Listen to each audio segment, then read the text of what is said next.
Cartography table is the next block to get some love from the Mojang saviors.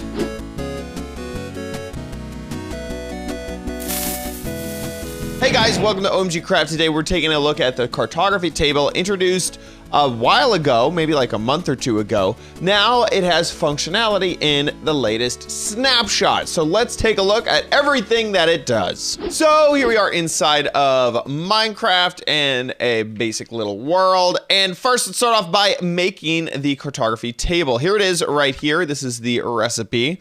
If you are going to start getting into map making, you are going to need these 4 items. You're gonna need logs, you're gonna need sugar cane, you're gonna need some iron, and a little bit of redstone. To make the table, all you do is start off with just a single log and get 4 oak planks from that. Here, let's get this, get out of there. Then next you're gonna put down at least 3 sugar cane and get 2 paper from that. And then you're gonna put down 2 planks and 2 paper on top of that. And this can be kind of anywhere in your crafting table. It doesn't have to be up there in the upper corner, but that is how you make yourself a cartography table. These tables look pretty cool, and it doesn't matter which way you place them, they will always face in the same direction with this little globe-like thing in the corner. You already saw it, but this is the graphical user interface, or GUI. It's very gooey. So before you get started with the cartography table, you do need to make yourself a map. And how do you do that? First, let's make up all of the rest of our paper with our sugar cane. We can put that sugar cane away. So we got some paper. And now you're going to need to make some compasses. Okay, and that requires iron ingots in a little diamond pattern with a redstone dust in the center. And that is how you get compasses. Those do stack, so those are nice. Next, you're gonna take your compass, drop it into the middle of the crafting table and surround it with paper. And then you get a yellow paper out of it, which is actually an empty map. Now I'm just gonna use creative menu to make a ton of different empty maps. And then also keep your paper around because you're going to be using that also. And here is how you create a map. You have an empty map in your hand, and then you just right click it, and then bam, it creates a map. And as you can see, I still need to kind of go out here to create the map area, and then I can come back, and now I have a fully made map.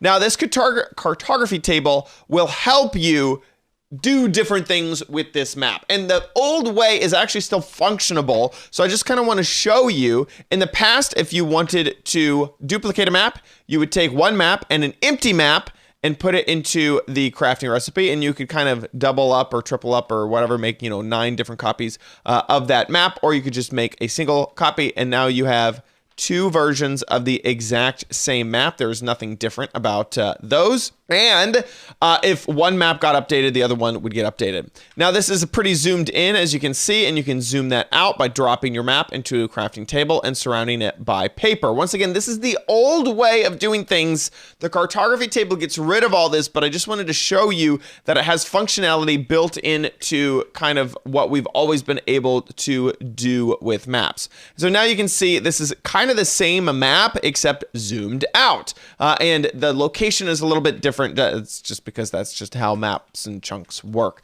is the location when it zooms out is not always going to be in the center. Sometimes it might be in a corner or something like that. Now that we know how to do that, I'm going to get rid of this zoomed out map, get out of here, and we have our original map that we made. If we can just shift click this into the cartography table, or you can click it and drag it up into the top slot. The bottom slot does not work for a map, so it only works for things you add to a map. And as you can see by the user interface, you take a map, you add something to the map, and then you get something out of the map. Now, remember before, whenever we duplicated a map, you put it into the crafting table with a blank map. So if we take just another empty blank map, put it in there, you can see what's going to happen. We're going to duplicate our map, and just like before, we have the exact same map, just 2 of them. And you can even see the map ID when I hover over, hasn't changed. It's still map ID number 10.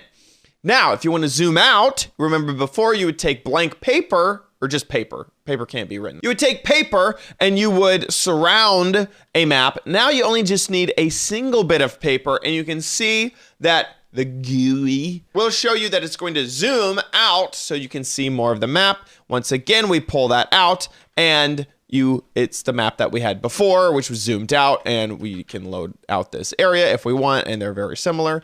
It's all the exact same thing. Now, I will say that there is a little bit of bugginess right now in snapshots. Like when I drop this in and I drop in a piece of paper, it should say scaling 2:1 instead of 1:1 underneath the ID. It says it there once you actually pull it out and get it back, which is kind of annoying. Another thing is, if you remember, we could get a ton of different versions of the map. So if I like did that 17 times, or if I put it around, no, that doesn't happen. You only get 2 out, and you kind of have to drag them back over. Oh wait, this looks like a bug. So you're putting 2 in, you should get 3 out. Oh, weird. It left 1 in. Okay, yeah. See, so it's a little bit different than if I put 3 in and I get 2 out, it'll leave 2 in. Okay, that's at least it's working, but it's just not as it's not exactly the same. Also, it'll show you what it's gonna do before you even like put an extra map in there. That's really neat. But let me tell you one extra feature of these maps, which is pretty cool and new to the cartography table, and that is to use a glass pane to lock a map. And this does not work with any colored glass panes. It's only the pure clear glass pane.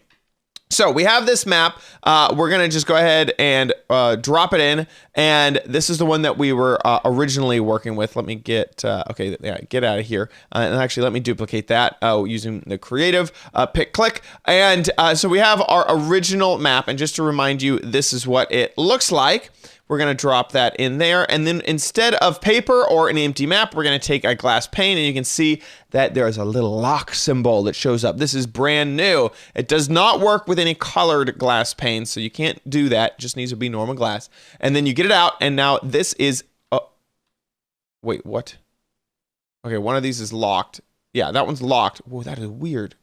They stacked for a half second. That was super weird. Okay, the map right here, this one is locked. This one is not locked, and you can tell that because you can hover over them, and it will tell you. So what is the difference? Well, if we update the map area with this big old red square here, and that should be a square, yep, then if we open up a normal map, it will update, and it will show the new square. But a locked map will not, and the map stays how it is. The map data does not change if the world changes. Why would you want something like this? You might want it because you're taking a snapshot of a build that might get destroyed or might get built on later, and you don't want the map to update when you take a look at it later. Or maybe you have a map in an item frame and there's other versions of the map, so if one gets updated, the other one will get updated.